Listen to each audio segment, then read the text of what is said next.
Happy birthday, welcome.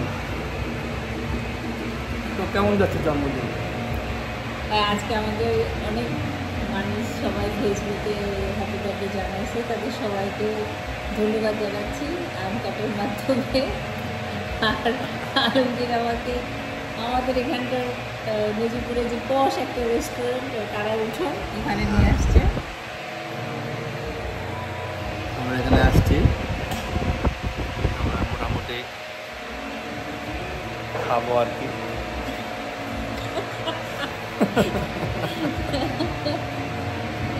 I miss বুঝনা। বুঝতে এখানে ওসব বুঝতে পাওয়া যায়। এখন আমার সবাই জিজ্ঞেস করে স্যার বুঝতে কি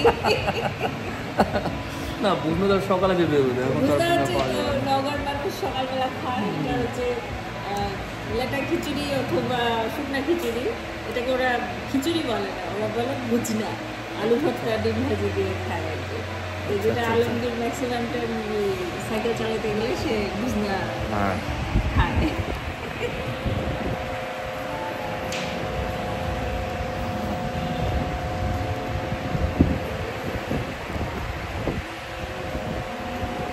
আচ্ছা, এখানেই শেষ করে দিই। এখানে শেষ? হ্যাঁ, বেশি দূরে আগাবো না না। তো। ভালো, কয়েকদিন বৃষ্টি গেল, আবহাওয়াটা আজকে আবার হঠাৎ করে রোদ। ভাদ্র আশ্বিন মাস মানে পড়ে গেছে 1430-এ, ভাদ্র মাস শেষ। ভাদ্র শেষ, আশ্বিন চলছে, ভাদ্র মাসে বড় শরৎকাল অলরেডি চলছে, অলরেডি শরৎ ভাদ্রতে শুরু হয়েছে।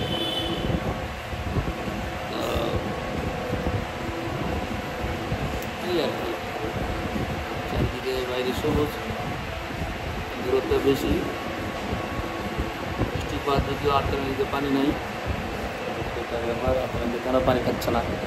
বৃষ্টি হচ্ছে, যাচ্ছে তো এখানে, বৃষ্টিটা আসলে ওই পরিমাণ হচ্ছে না। আরো বৃষ্টি হচ্ছে। আরও বৃষ্টি হতে হতে বৃষ্টিটা আসলে বেশি পরিমাণ হচ্ছে না।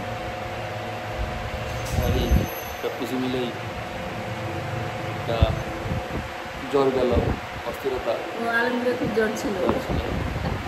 এখানে জ্বর হওয়ার একটা কারণ আমার মনে করছি যে ইউটিউব আসলে খুব বেশি এঙ্গেজ রাখতেছে এখন।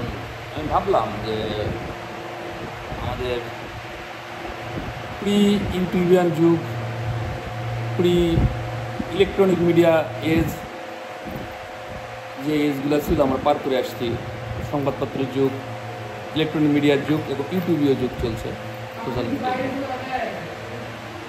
তা এখন যাচ্ছি না ভাই, সামনে বছর এই যাবো। ইউটিউবে যেটা হচ্ছে এখন, এত নিউজ, সেই নিউজগুলা জমা থাকছে,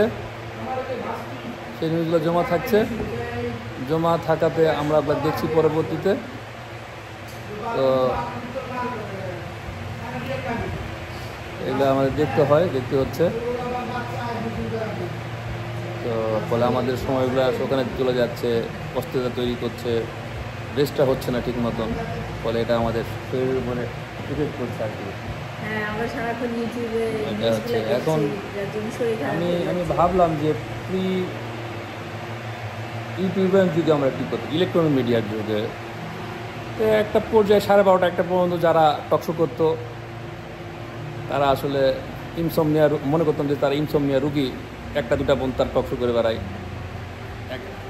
এখন তখন শেষ হয়ে যেত, 1-1:30 পর্যন্ত শেষ হয়ে যেত, তারপর একটা শেষ শেষ হতো। এখন ইউটিউবে এসে এগুলো আবার থেকে যাচ্ছে। কোনো কিছু শেষ হচ্ছে। এখন ওইখানের এত নিউজ, 10 মিনিট 15 মিনিট, এক বস্তা নিউজ একটা চ্যানেলে, ওখানকার আবার এক বস্তা নিউজ আরেক চ্যানেলে, আরেক বস্তা নিউজ, মানে মানে আপনার শেষ নাই। একটা পর্যায়ে যে শেষ হয়, আগে টিভি শেষ হতো, ঘুমাই যেতাম, তো শেষ নাই, বলে দেখছি এবং এটা শুরু হতো রাত্রে, সকালে হওয়ার সম্ভাবনা খুব কম থাকতো। সকালে যদি হতো, প্রথম যুগে চ্যানেল আয়ে এটা হতো, সকালে ওই খবরের কাগজ দিয়ে শুরু করতো তারা, তো ওটা তো অল্প সময় ছিল, 10 মিনিট বা আধা ঘন্টা খুব জোর ছিল, 15 মিনিট। কিন্তু এখন যে আসলে এত পরিমাণ এঙ্গেজ রাখতেছে নিউজের মাধ্যমে, আসলে আমরা একটা জঙ্গল অফ নিউজ তো ওটা তো মানুষের দোষ না, তো তোমার দোষ। তুমি নিজে নিজে ইউটিউব দেখে তুমি জন্মাতে বসে আছো, আর তুমি না ইউটিউবকে দোষ না দিচ্ছ। এটা না, এটা এখন আমরা পারি না তো, তাই না? অনেক কিছু তো আমরা অত কন্ট্রোল করতে পারি না, অত কন্ট্রোল করতে পারি না আমরা। ফলে আমরা অত কন্ট্রোল করতে পারি না বলেই তো আমরা মানুষ, আমাদের মানব পরিবার হয়ে যেতাম। আমার এক বান্ধবী লিখছে যে যখন মোবাইল ছিল না, যখন ইন্টারনেট ছিল না, তখন তখনই মনে হয় আমরা বেশি ভালো ছিলাম। বেশি এডুকেটেড ছিলাম, হাফ এডুকেটেড হয়ে যাচ্ছে আর কি। ওকে, বাই। আবারও সবাইকে জন্মদিনের শুভেচ্ছা জানানোর জন্য অনেক ধন্যবাদ। আর নিজে করে আসেন সবাই বেড়াতে। ওকে, ওকে, খোদা হাফেজ। বাই।